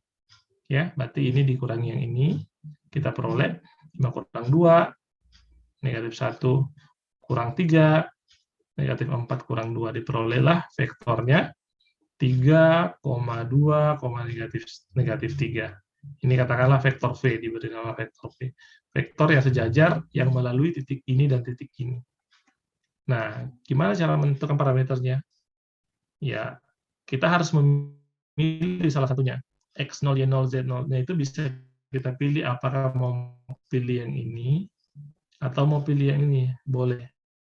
Karena ini sama-sama titik yang dilalui oleh garis, oleh sebuah garis yang ini. Jadi ini dua buah titik yang dilalui. Akhirnya kita boleh memilih ini atau ini. Nah, ini adalah persamaan parameternya. Berarti kalau ini dipilih, berarti X-nya itu adalah apa? Ini ditambah T dikali 3 kan. Kemudian ini negatif 3 ditambah T dikali 2. Kemudian negatif 1 ditambah T dikali negatif 3. Kita peroleh seperti ini. Jadi itu cara menentukan persamaan parameter. Kalau misalkan ditanya persamaan simetrinya gimana, sama tadi caranya. Ini T-nya apa? Yang ini T-nya apa? Yang ini T-nya sama dengan apa? Nanti bisa dibuat sama dengan semuanya, karena sama-sama T kan. Jadi kalau udah sama-sama dengan T, kita bisa buat persamaan simetrinya. Oke, itu. Ini ada contoh, atau ada latihan. Sama tadi caranya, melalui dua buah titik ini. Kemudian ini tuliskan persamaan parameter dan persamaan simetri. Yang melalui titik, nih harusnya melalui titik di sini. Titik yang diberikan dan sejajar terhadap vektor yang diberikan. Jadi, ya ini ada vektornya, ini vektor V-nya, ini X0-nya. X0, Y0, Z0. Diminta persamaan parameternya, X-nya apa, kemudian Y-nya apa, Z-nya apa, kemudian nanti simetrinya. Oke, saya kira bisa ya, ini sama tadi contoh persis. Oke, ini ekivalen. Nah, ini tadi terkait dengan lintasan sebuah fungsi bernilai vektor. Jadi, bisa saja fungsi bernilai vektor itu beda. Ini dua buah fungsi yang berbeda nih. Dengan yang ini, itu beda, tapi dia bisa melalui atau menjelajahi lengkungan yang sama, dan arahnya sama. Sehingga kita mengatakan dua fungsi ini meskipun berbeda secara ekspresi, kita mengatakan dua fungsi ini ekivalen, bahasanya ekivalen. Ya, kalau ini diuraikan, ini ada contoh yang tadi, itu seperti ini. Oke, kurang lebih seperti ini tadi, yang ini juga. Jadi, kalau kita uraikan, dia akan seperti ini, jarak, arahnya juga akan begini, dia akan melalui lintasan seperti ini, lintasan C. Dan lengkungannya sama, dan arahnya sama sehingga ekivalen. Ini dan ini ekivalen. Oke, di sini ada norm vektor ya. Saya pikir ini norm vektor sudah tahu. Contoh, kalau misalkan ada vektor V nih, vektor V 2,3,1. Ya, biasanya kalau vektor itu dinotasikan dengan kurung lancip kayak gini ya. Nah, cara menghitung normnya gimana? Pakai rumus yang ini. Artinya, norm V itu ya sama dengan akar kuadratnya ini. 2 kuadrat tambah 3 kuadrat tambah 1 kuadrat. Atau dengan kata lain, akar tambah 4 tambah 9, 14. Nah, inilah panjang vektor V. Oke. Atau disebut dengan norm di sini istilahnya. Misalkan F sama dengan F1 tambah F2 tambah F3, maka normnya seperti yang tadi yang saya contohkan. Nah, ini pelajaran SMA, ada disebutnya ini kalau di SMA dot ya, dot product, yang ini cross, biasanya ya, cross. Ini saya pikir informasi ini sudah didapatkan di SMA. Kalau kita punya dua buah vektor, ini juga vektor, kita mengalihkannya itu contohnya kayak gini. 2, 1, 2, gitu ya. Kemudian dikali dengan vektor 3, 2, 1. Ya, ini kan masing-masing dikalikan 2 kali 3 ditambah 1 kali 2, ya, ditambah 2 kali 1. Biasanya ini juga disebut istilahnya hasil kali dalam. Hasil kali dalam double vektor. Kalau di sini kita istilahnya dot product ya. Kalau ini cross product. Cara menguraikannya seperti ini. Cara memperoleh hasilnya itu diuraikan seperti ini. Ini caranya, ini ada, tapi tidak diuraikan di sini. Ya, memperoleh yang ini. Dan ini, ya artinya kalau kita ingin menghitung ini, kita bisa menggunakan formula ini juga. Alfa itu adalah sudut antara vektor F dan vektor G. Oke, ini sifat aja, pengulangan sifat. Nah, ini yang terakhir, kita akan masuk pada limit. Jadi, kita nanti punya fungsi bernilai vektor. Kita mau hitung limitnya berapa sih fungsi bernilai vektor itu. Kalau kita diberikan fungsi bernilai vektor, kita bisa hitung limitnya. Tapi nanti ada perbedaannya kalau, contoh, limit x kuadrat tambah x-nya menuju 2. Ini nanti kan menjadi berapa nih? 4 tambah 2, 6.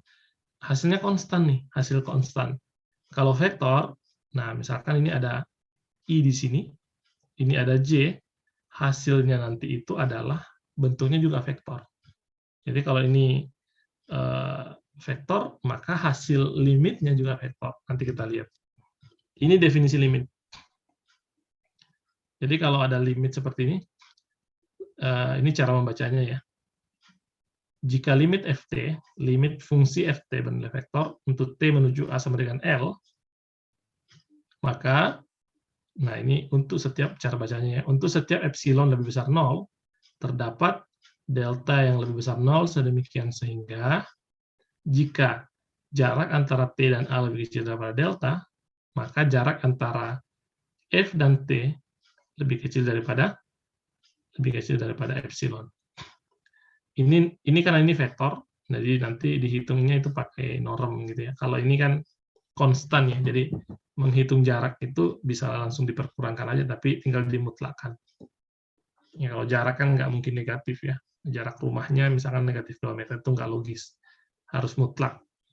Nah, ilustrasi bagaimana sih memahami ini? Nah, katakan di sini, ini kita ada posisi di sini di titik A, ya, T-nya itu adalah misalkan di sini di A nih, T-nya menuju A, ini kan T-nya menuju A. Nah, kalau digambar, berarti di sini ada FT. Oke, di situ ada L. Nah, berarti kan ini vektor FT. Oke, ini ada vektor L-nya nanti nilainya, nilai limitnya, dan di sini ada selisih nih, selisih antara atau panjang vektor ini itu adalah FT dikurang FL. Jadi ini dikurang ini, itu adalah yang ini. Oke. Nah, perhatikan. Nah, di sini ada yang dikenal dengan epsilon di sini, sepanjang ini epsilonnya. Oke, saya ingin mengilustrasikan dulu. Di sini ada epsilon, tadi di sini kalau T dikurang A, jarak antara T dengan A lebih kecil daripada delta, di sini. Jadi misalkan ngambil, katakanlah sesuatu di sini, T di sini, ngambil sesuatu T di sini. Ini kan semuanya parameter T ya, ngambil sesuatu TT, misalkan di sini apa? T ditambah 0,5, misalkan deltanya di sini 0,5. Nah, makanya akan selalu kita dapatkan ketika kita menghitung jarak antara A dan T di sini, jarak antara A dan T lebih kecil daripada sebuah bilangan positif, maka selalu kita bisa hitung jarak antara FA dengan L, jaraknya ini itu akan selalu lebih kecil daripada yang ini, epsilon ini. Jadi ketika ini kita ambil, maka selalu kita bisa temukan jarak antara FT dengan L itu akan selalu lebih kecil daripada epsilon. Seperti itu. Jadi mungkin kalau saya ilustrasikan kayak gini, berarti ya mungkin persekitarannya di sini nih. Ngambil T di sini, ya. Ngambil T, ini adalah A-nya misalkan, ini T-nya ngambil di sini. Ya panjangnya segini nih. Nah, selalu kita akan dapatkan bahwa jarak antara A dan T itu akan selalu lebih kecil daripada dengan bilangan positif, dan jarak antara hasil fungsinya dengan fungsi dengan hasilnya itu nanti akan lebih kecil daripada epsilon. Ini mungkin sangat matematis, sangat notasinya begitu matematis ya. Jadi mungkin yang diperlukan adalah pemahaman tentang konsep operasionalnya aja, operasional limit fungsi bernilai vektor itu seperti apa. Oke, jadi mungkin kalau di matematik biasanya itu diuraikan lebih panjang lagi. Tapi di sini mungkin kita akan lihat operasionalnya aja, bahwa kalau kita punya fungsi bernilai vektor, limitnya itu berapa sih? Nah, di sini misalkan ada fungsi bernilai vektor kayak gini, maka FT mempunyai limit di A kalau, atau jika dan hanya jika, F1 dan F2-nya itu mempunyai limit di A. Atau dituliskan seperti ini, bisa. Ini ada limitnya ketika ini juga ada limitnya. Dan ini ada limitnya.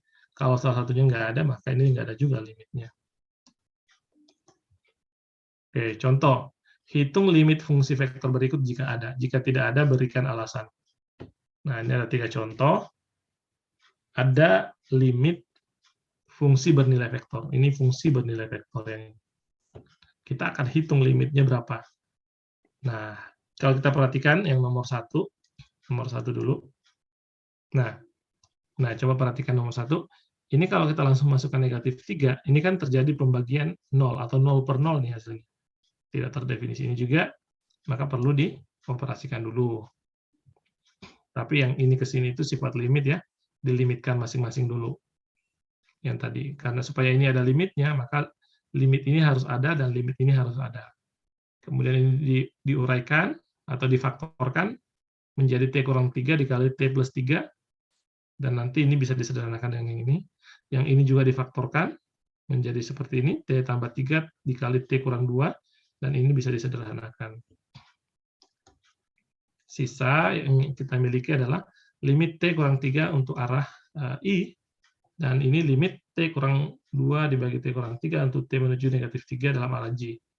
Kalau kita langsung masukkan, maka kita peroleh negatif 6I ditambah 5 per 6J. Oke. Artinya apa? Ini fungsi bernilai vektor. Kalau kita cari limitnya, ternyata hasilnya juga vektor nih. Ini hasilnya vektor, bukan konstan. Jadi itu ya. Bedanya kalau fungsi biasa, ketika kita menghitung limitnya selalu nilainya konstan ya. Atau ya paling ini ekstrim dia tak hingga. Kalau di sini vektor itu fungsi bernilai vektor, kita hitung limitnya maka nilainya juga menjadi vektor, bukan jadi konstan. Yang kedua ini sama, di sini ada sifat yang diterapkan sebenarnya. Ada sifat limit sinus T dibagi dengan T kalau T-nya menuju 0, itu sama dengan 1. Mungkin masih ada yang ingat sifat ini mungkin di pelajaran SMA ya. Limit ini itu ada. Sama dengan 1 nilainya. Makanya sini 1 dikali A nih. 1 kali I maksud saya. Kemudian yang ini 0. Kenapa 0? Berarti ya udah kita masukkan 0 aja bisa di sini. Limit 0 dibagi E pangkat 0, T menuju 0, kan? Artinya apa sih di sini? Ya 0 dibagi 0 bagi 1, 0 dibagi 1 ya 0. Oke. Sekarang yang ketiga. Nah, cara menulis vektor tadi boleh seperti ini, kurungnya agak lancip seperti ini, atau juga bisa seperti ini, misalnya limit ln T kuadrat dalam arah I ditambah T ln T dalam arah J.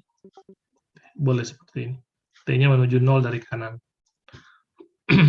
Oke, kita mau hitung limitnya ini berapa nih? Limit ln T kuadrat dan ini T ln T. Ini limitnya berapa kalau T-nya menuju 0 dari arah kanan? Oke, ini seperti ini dilimitkan masing-masing ya. Jadi ini bisa kita tulis limit masing-masing. Limit ln T kuadrat dalam arah I, T menuju 0 dari arah kanan, ditambah limit T ln T, sorry ini ln T. Oke, ln, ada benar ya, saya pikirin tadi positif. T ln T ini T-nya seperti positif. Oke, ini ln T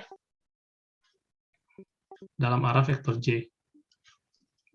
Oke, ini T-nya menuju 0 dari kanan.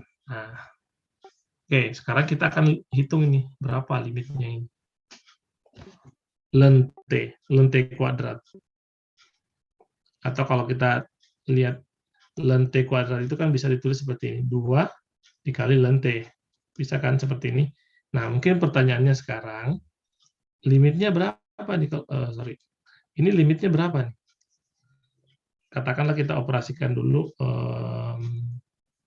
ini bisa ditulis seperti ini. 2 limit ln T, kalau T-nya menuju 0 dari arah kanan. Ini nilainya berapa ini? Ini nilainya berapa? Yang ini dulu, nanti ini menyusul. Berarti sebenarnya kata kuncinya adalah menghitung yang ini nih. Gambarnya gimana sih? Gambarnya gimana sih? Atau mungkin di sini saya kasih clue di sini nih. Ada. Nah, katanya yang ini tuh limitnya negatif tak hingga nih. Negatif tak hingga. Pertanyaannya kok bisa ya di sini negatif tak hingga? Dari mana alasannya negatif tak hingga itu? Dari mana negatif tak hingga itu? Kalau ln, coba cari di Google, ln itu kalau digambar di Cartesius itu, koordinat Cartesius gambarnya kayak gimana sih? Kalau digambar. Coba gambarnya kayak gimana kalau ln itu? Kalau kita gambar berarti dia posisinya di mana kurvanya? Ada yang tahu nggak? Ada bisa bantu? Atau cari di Google lah ada. Nah, kalau kita gambar tuh ln itu kurang lebih seperti ini. Oke, ini terlalu jauh. Mungkin saya ngambilnya di sini aja. Nah, oke. Nah, ini tuh adalah, kalau ini kita anggap T, ini FT, maka ini adalah ln T. Oke, ini FT sama dengan ln T. Ini adalah kurva ln T sama. Nah, perhatikan nih, kalau T-nya, ini kan T-nya menuju 0 dari kanan. Artinya apa? 0 kan ada di sini. Berarti 0-nya ini didekati dari arah sini, dari arah kanan. 0-nya didekati dari arah kanan, artinya apa? Kalau T-nya kita dekati dari arah kanannya 0, apa yang terjadi dengan FT ini? Nah, nilainya berapa? Kalau kita mendekati di sini, ingat ya, ini nggak pernah menyentuh ya. Ini nggak pernah menyentuh. Kalau dia cuma nyerempet terus di sini, tapi sebenarnya dia nggak pernah menyentuh. Nah, pertanyaannya FT-nya berapa? Kalau kita mendekati ini dari sini, apa yang terjadi? Coba lihat. Kalau di sini, nilainya di sini. Kalau di sini, dapatnya di sini. Kalau di sini, dapatnya di sini. Kalau di sini, nanti di sini. Nah, kalau di sini, dapatnya di sini. Di sini, nanti pasangannya di sini. Yang ini di sini. Semakin dekat ke 0, semakin kemana dia? Semakin dekat ke 0, semakin ke... Lihat kurvanya. Semakin mendekat ke 0 sini, tuh dia semakin berapa sih nilainya? Semakin menuju berapa? 0. Negatif ya. Hah? 0, Pak. Negatif ya. Enggak. Maksud saya gini, lihat kurva yang ini. Kurvanya kan yang ini ya. Nah, kurva ini semakin menuju kemana kalau kita ngambil T-nya menuju 0 nih? Ke bawah. Ya, ke bawah artinya apa? Ke bawah artinya menuju ke mana? Ada jawabannya di slide ini. Negatif tak hingga. Ada nih jawabannya di slide ini. Negatif Ini. tak hingga. Iya, artinya apa? kalau T-nya semakin merapat ke sini, nah, dia menuju nolnya dari arah kanan, pasti kurva ini tuh semakin FT-nya itu pasti semakin menuju negatif tak hingga. Menuju ke negatif tak hingga gitu ya. Jadi artinya apa? Limit ln T, kalau T-nya menuju 0 dari kanan, dari arah kanan, sama dengan negatif tak hingga. Ini sudah ditulis di sini. Artinya apa? Kalau negatif tak hingga, limitnya ada atau enggak? Kalau negatif tak hingga. Limitnya tidak ada. Kan negatif tak hingga bukan bilangan. Limitnya tidak ada. Jadi kita katakan bahwa karena ini tidak ada, pasti nanti kalau kita hitung limitnya ini juga nanti tidak ada limitnya. Karena di sini ya ln T juga sih sebenarnya di sini ya. Ada kali T di sini. Nah, kita simpulkan bahwa karena ini tidak ada limitnya, maka kita menyimpulkan bahwa limit yang ini itu tidak ada. Tidak ada limitnya, karena tadi hasilnya negatif tak hingga. Jadi seperti itu. Oke, jadi untuk yang nomor 3 ini limitnya tidak ada. Fungsi bernilai vektor ini limitnya tidak ada. Nah, ini ada contoh atau latihan, silakan dicoba di rumah masing-masing. Dicari limitnya, ya. Kalau ini 0/0, ya berarti diuraikan dulu. Begitupun yang ini, ada sifat yang limit sin T. Kalau ini T-nya menuju tak hingga, nah tadi kan T-nya menuju 0. Kalau T menuju tak hingga, hasilnya berapa di sini? Ada itu sifat itu. Nanti dicari. Silakan nanti sambil belajar untuk persiapan kuisnya. Oke. Saya pikir cukup sampai di sini pertemuan kita hari ini. Oke. Sudah habis slide-nya. Jadi kita akhiri sampai di sini. Silakan kalau ada yang mau didiskusikan. Recording stopped. Oke. Oke, kalau tidak ada, coba saya cek dulu tadi yang belum di absen. Apa tadi saya belum panggil namanya. Saya cek dulu.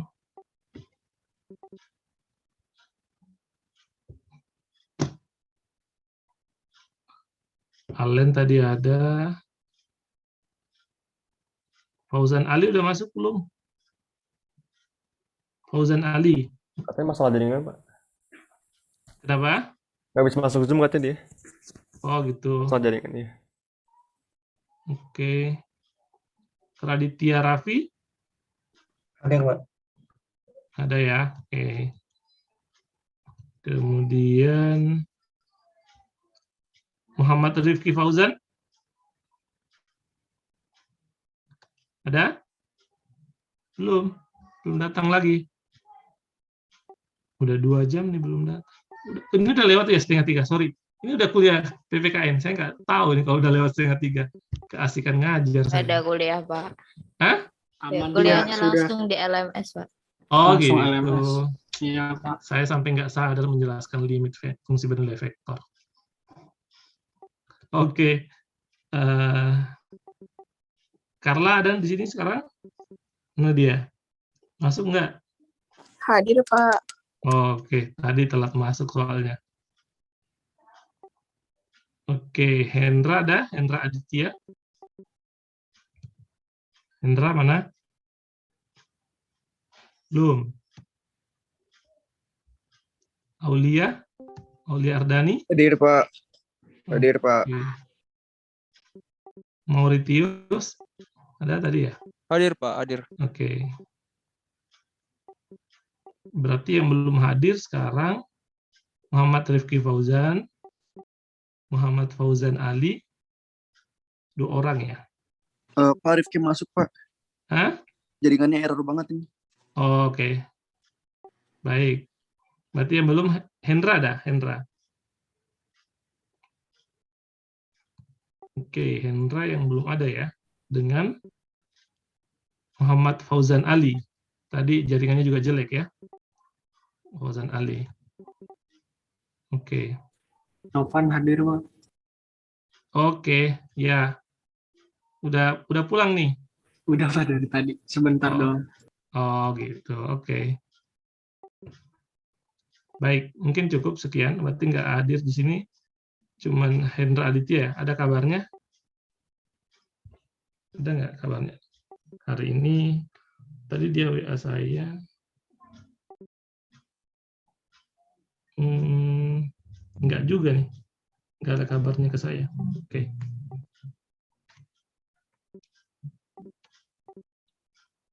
Baik, mungkin cukup ya. Sekian. Mudah-mudahan apa yang saya jelaskan bisa dipahami. Kalaupun tidak, bisa didiskusikan lagi sama teman atau mungkin ditanya kepada saya. Atau nanti ya seperti yang selalu saya katakan, untuk mendapatkan pemahaman itu kadang nggak cukup sekali melihat, sekali membaca, mungkin perlu perulangan atau diskusi mungkin kepada orang yang sudah paham. Oke, baik, kalau sudah tidak ada, kita cukupkan. Saya pikirnya tadi, wah ini ternyata sudah 2:30 nih. Oke, mungkin ini nanti saya lihat rekamannya. Saya buat dulu di Google Drive. Nanti Google Drive-nya saya share biar bisa ada dokumentasinya. Oke, mungkin cukup sekian. Saya ucapkan terima kasih. Assalamualaikum warahmatullahi wabarakatuh. Waalaikumsalam warahmatullahi wabarakatuh. Waalaikumsalam. Terima kasih, Pak. Rekamannya nanti dikirim ya, Pak. Kan